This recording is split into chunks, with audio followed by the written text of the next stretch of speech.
Hello and welcome to today's lecture. So, in the last few lectures we had discussed about the various kind of special random variables. So, these would include the binomial random variable, okay, the Poisson random variable, okay, discussed about the normal random variable, the uniform random variable, and the exponential random variable. Okay. So, for each of these, okay, there are some parameters associated with it. Okay. For example, for the binomial random variable, the parameter is the p, probability of success. For the Poisson random variable, you have lambda. For the normal distribution, you have mu comma sigma square. For the exponential RV, also you have lambda. Okay. So, in all of these cases, we had solved the problems assuming that we know these parameters. However, in the real world scenario, your job is to actually estimate these parameters.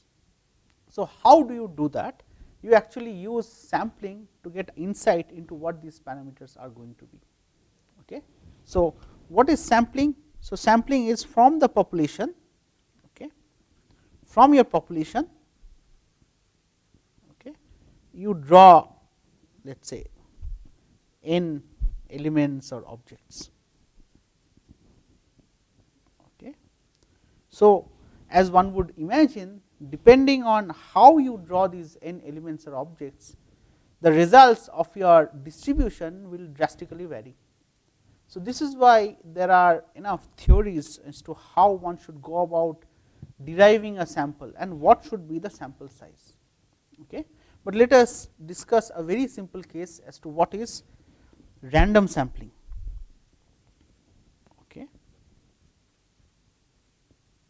Okay. So, in random sampling, okay, we derive these objects, okay, okay, such that all samples, okay, have equal chance of being selected. Okay. So, for example, let us say you have a population n of 4 individuals, okay, 4 individuals, okay, and let us say these, you can label these individuals as x1, x2, x3, x4. And from this population, you want to draw a sample of size 2, this is a sample of size 2, and you want to know what are the possible combinations. Okay. So, you can clearly see that 4C2 are the number of possible combinations, okay, which is factorial 4 by factorial 2 is equal to 6. Okay. So, what are my samples? Okay. My samples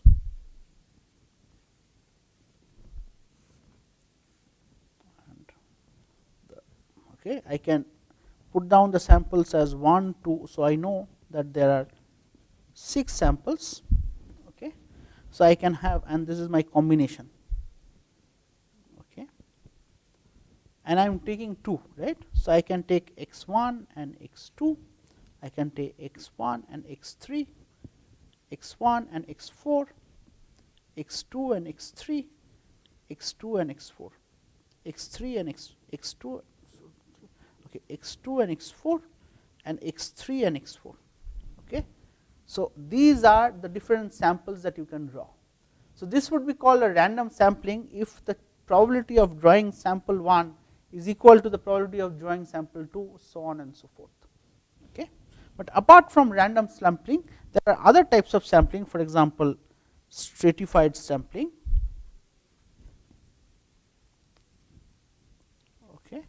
or cluster sampling. Okay. Cluster sampling. Okay. So, in each of these cases, so for example, in stratified sampling, if you know your population is composed of multiple subpopulations, you want to have a way such that all these individual subpopulations get represented in your sample. Okay. So, this is a special type of sampling. Okay. So, there are various other types of sampling. We will not go into details about the sampling, but we will start discussing about sampling distributions. Okay. Okay. So, when we draw a random sample, okay, so as we had drawn from the previous case, so in the this is the previous case, the different types of sample that we can draw. So, imagine these variables x denote the height of the individual. Okay. So, for each of the samples, I can somehow come up with metrics to quantify the population or the sample. Okay. So, I can think of average height. Okay. So, these metrics are called statistics. Okay. So, there you can come up with numerical measures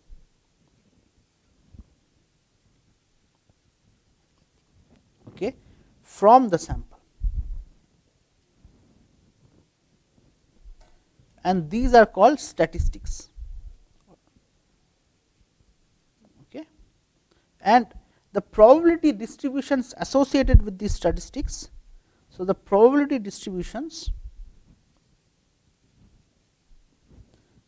associated with these statistics, with the statistics, is referred to as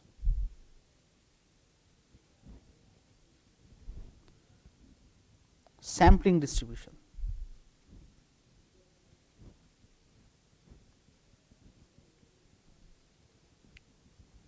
Okay. So, let us consider a simple example. Okay. Imagine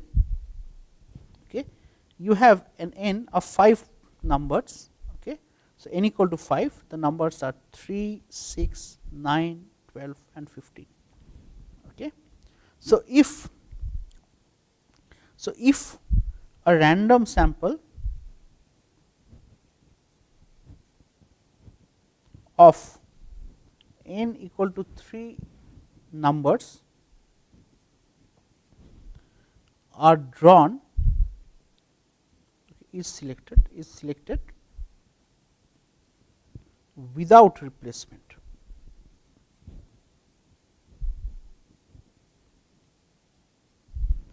What is the sampling distribution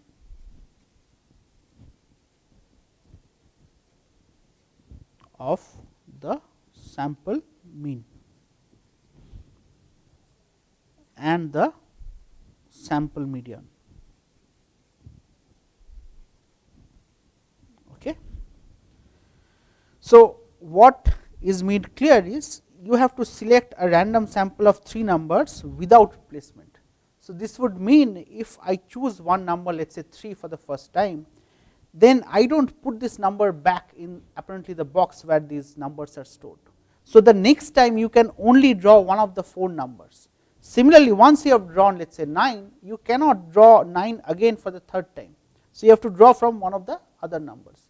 So, this means that in your random sample, none of the same number will be repeated more than once. Okay. So, let us see how will we determine the sampling distribution of the mean and the median. Okay.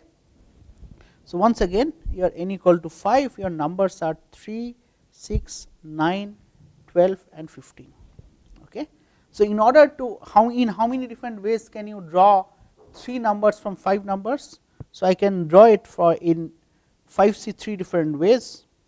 Okay, 5c 3 different ways, which is factorial 5, factorial 3, factorial 2, okay, is equal to 4 into 5 by 2. Okay,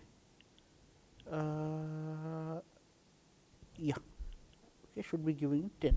Okay, let us list down the numbers. Okay, I will make the sample number.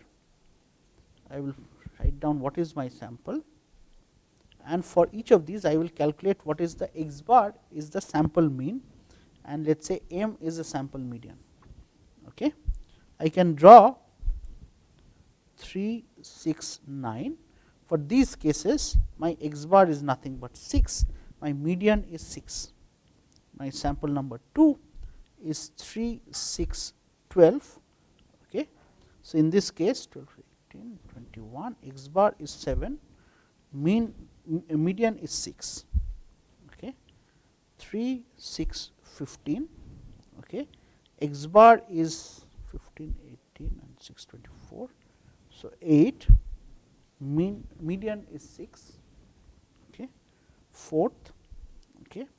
3, 6, 3, 6, 9, okay. So, 3, 9, 12. So, 12 and 3, 21 and 24. This is 8, median of 9. Okay. I can do 3, 9, 15, 27. My x bar is 9, median is 9. Okay.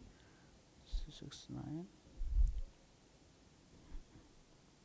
6, 9, 6, 12, 6, 15, 9, 12, 9, 15. Okay. So, then I can do 6, 9, 12. Okay. So, 20. So, mean is 9, median is 9, 6, 9, 15. Okay. So, that would mean 15 and 50, 30. So, x bar is 10, median is 9, 8, okay, 9, 15, okay. You have 6, 9, 12, 6, 9, 15, 6, 12, 15, okay. So, in this case 21 and 12, 15 and 6, 21 and 12, 33, 11 and 12, okay. 3, 6, 9, 3, 6, 12, 3, 6, 6, 9, 12, 15, okay. 15 and 9, 24, 12. This is 12. What is the 10th number? So, I should have, okay. So, I missed out the 3, 12, 15, okay. I missed out the 3, 12, 15, okay. In this case 18 and 30, this is 10, this is 12, okay. So, you have 10 possibilities here, okay, and these are your all your possibilities, okay. Have we missed out any other case? 3, 12, 15, 6, 9, 12, 6, 9, 15, okay, okay. So, from this list we can find out, let us say, what are the different x bar values and what are the m values, okay. Okay, well, we can do this x bar and frequency, okay. So, the values of x bar we get are 6, 7, 8, 9, 10, 11, 12, okay. The frequency of 6, okay, frequency of 6 is only 1, okay. Frequency of 7 is only 1, frequency of 8 is 2, frequency of 9 is 2, frequency of 10 is 2, okay. Frequency of 11 is 1, frequency of 12 is 1, okay. And total frequency here is 2 plus 2, 6, 8, 10, okay. So, I can convert this into probability, okay. It is 0.1, 0.1, 0.2, 0.2, 0.2, 0.1, 0.1, okay. So, if you plot this distribution, okay, x bar and probability, okay, you have 6, 7, 8, 9, 10, 11, 12, okay. So, these two will be this,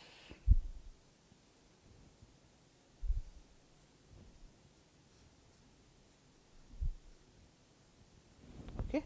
So, this is what your frequency will look like, okay, for the sampling mean. Similarly, you can do the same thing for the median, okay. So, for median m, okay. So, median you have obtained values of 6, 9 and 12, okay. 6 has been obtained 3 times, okay, 9 has been obtained 4 times and 12 have been obtained 10 times. Okay. So, what you see? So, your median will have these 3 values. Okay. Okay. This will be your sampling distribution of the median. So, this gives you a clue that depending on how you draw your sample, but you will get a finite result. Okay. But what you also see is if we had changed the size of the sample, then the distribution will change. Okay. So, as you know that when you have n equal to 4, there are many other ways in which you can do it, okay, or n equal to 2, you will get a different result. Okay. So, your sampling distribution is dependent on the size of the sample that you draw. Okay. So, in the let us consider another case. Okay. So, imagine you have a population. So, just the above case, population of objects, each of which have a numerical value.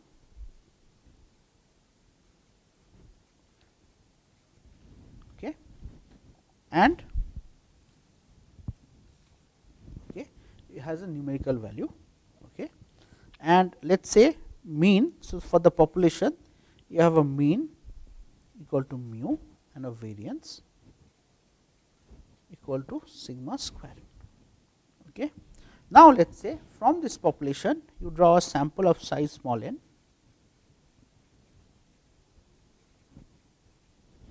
Okay. And you label these numbers as x1, x2, x3, xn. Okay. So, each of these x's are random variables. Okay. So, each of them are random variables.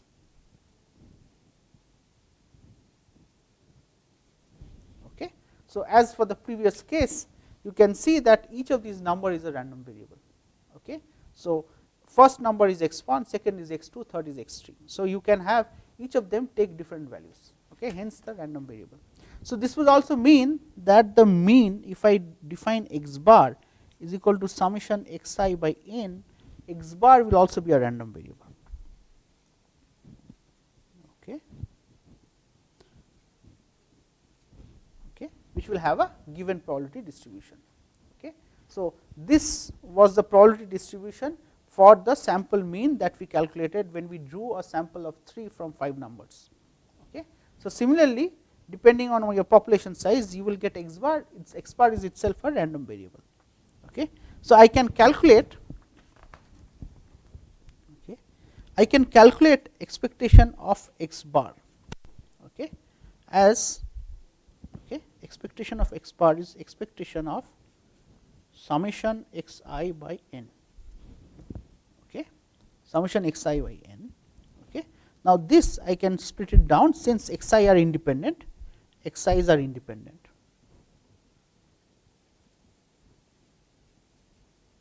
Okay.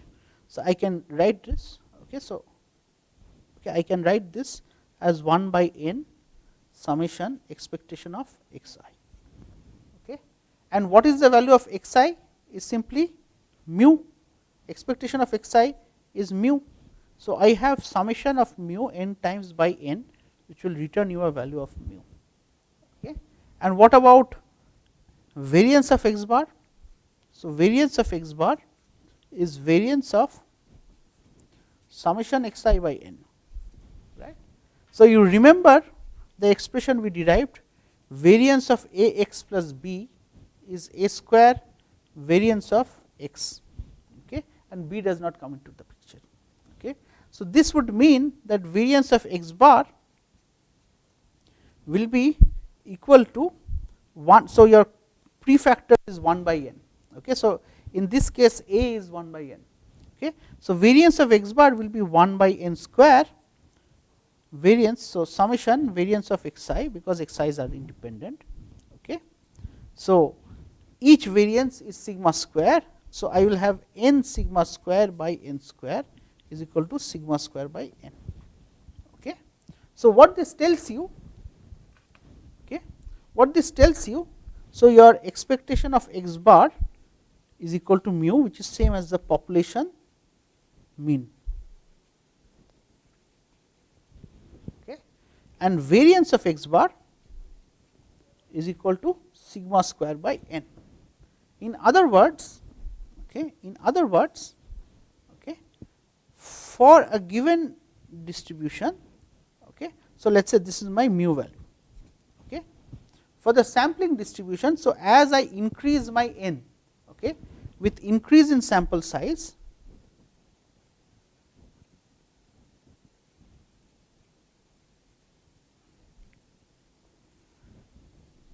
okay, with increase in sample size, okay, the variance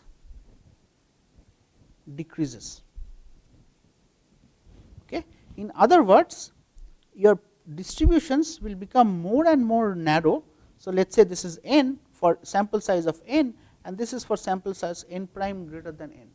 Okay. So, your mean will not change, but these distributions will get more and more piqued. Okay. So, this is what this proves. Okay. And let us test it with a simple example. Okay. So, you consider a fair dice. Okay. So, if you roll a single dice, okay, if you roll a single dice, you know your outcomes are 1, 2, 3, 4, 5 or 6. Okay.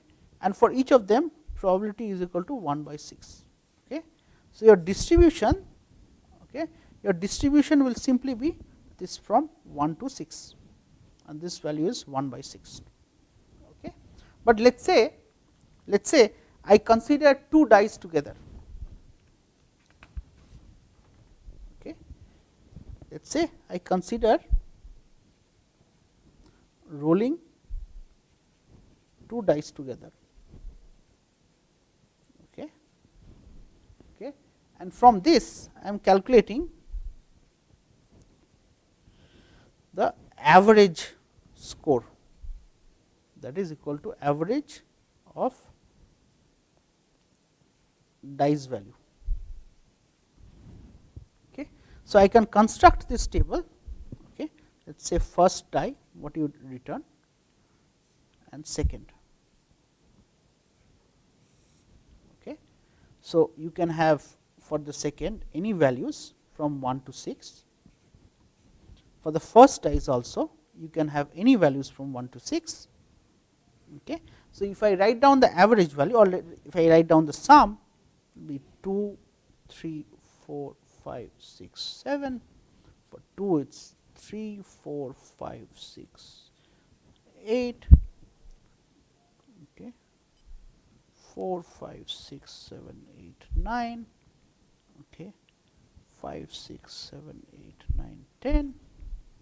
6, 7, 8, 9, 10, 11, and 7, 8, 9, 10, 11, 12. Okay. So, from this I can calculate what is the average. Okay. So, the sum, so I can make this plot. Okay.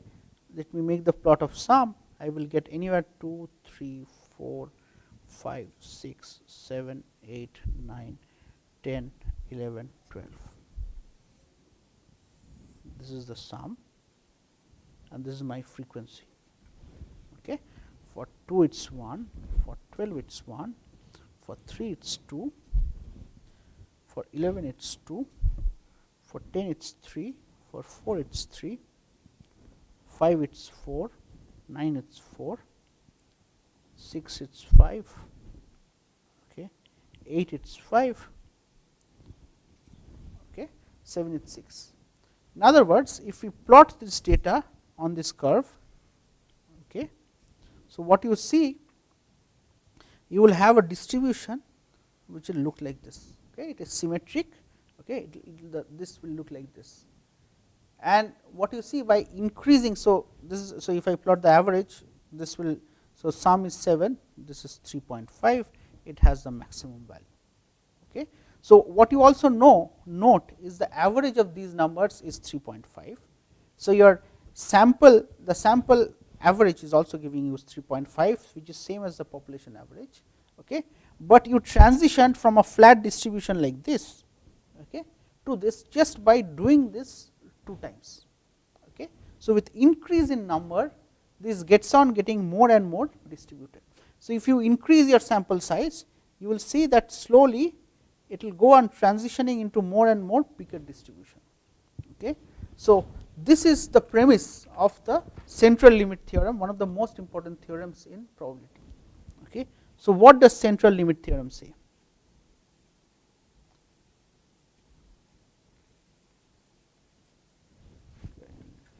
Some other win. Okay. What does central limit? Okay. So, if you have x1, x2, x3, xn, okay, as a sequence of independent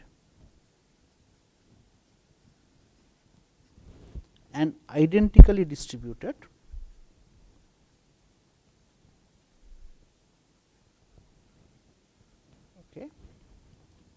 distributed random variables, each having mu, having mean equal to mu and variance equal to sigma square,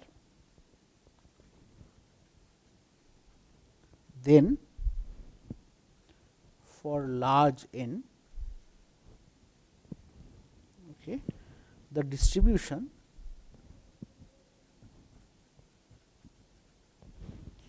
x1 plus x2 plus dot dot xn is approximately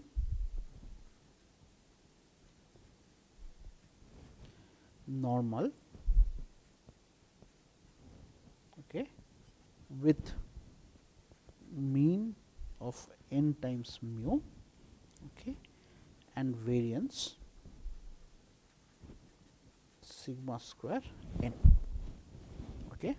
So, this would mean if I have, so from if I have the random variable z as summation x I minus mu n by sigma root n, then z would become a standard normal variable. Okay.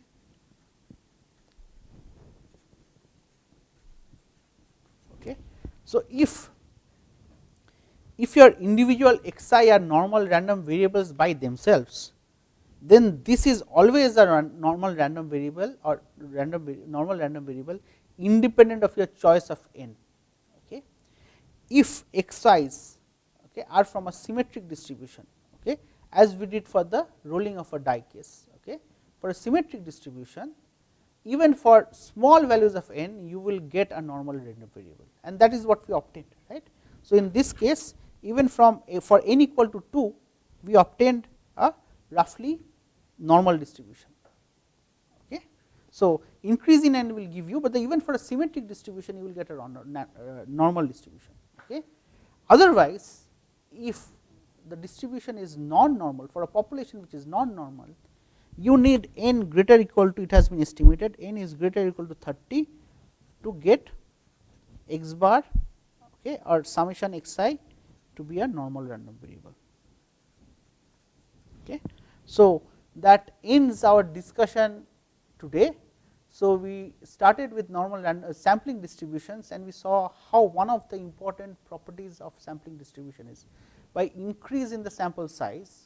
So, your sample mean is always same as the population mean, but by increasing the sample size, your variance of the distribution keeps on decreasing. And we finally discussed the central limit theorem, where if you have individual random variables which are identically distributed and independent, okay, so then the sum of these random variables, okay, will be a normal random variable with mean of mu n and variance of sigma square n. Okay. So, that is it for today, and I look forward to next day's class. Thank you.